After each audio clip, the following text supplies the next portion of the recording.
మహారాష్ట్ర నాసిక్ లో మరో లవ్ జిహాద్ కేసు వెలుగు చూసింది. మత మార్పిడికి ఒత్తిడి చేసినట్లుగా యువతి ఆరోపిస్తోంది. ఫిర్యాదును ఆధారంగా చేసుకుని పంచవటి పోలీస్ స్టేషన్ లో కేసు నమోదు చేశారు. తన్జీర్ ఇనామ్దార్ అనే వ్యక్తిని అరెస్ట్ చేశారు పోలీసులు. యువతిని అనేక చోట్ల తిప్పినట్టుగా నిందితుడిపై ఆరోపణలున్నాయి. మద్యం, సిగరెట్లు సేవించాలని బలవంత పెట్టాడని బాధితురాలు చెబుతోంది.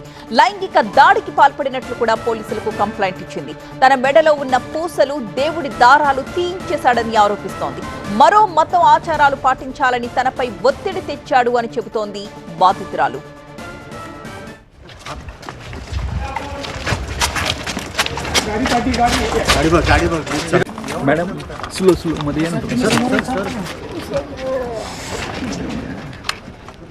మహారాష్ట్ర నాసిక్ లో ఇది మరో లవ్ జిహాద్ కేసు. మత మార్పిడికి ఒత్తిడి చేసినట్లుగా యువతి ఆరోపిస్తూ పోలీస్ స్టేషన్ లో కంప్లైంట్ ఇచ్చింది.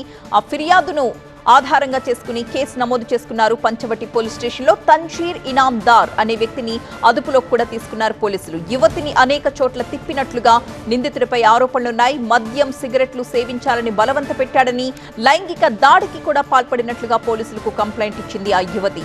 తన మెడలో ఉన్న పూసలు, దేవుడి దారాలు తీయించేశాడని ఆరోపించింది. మరొక మతం ఆచారాలు తనపై రుద్దాలని, వాటిని పాటించాలని ప్రయత్నాలు చేశాడు, తనపై ఒత్తిడి చేశాడని చెప్తుంది బాధితురాలు.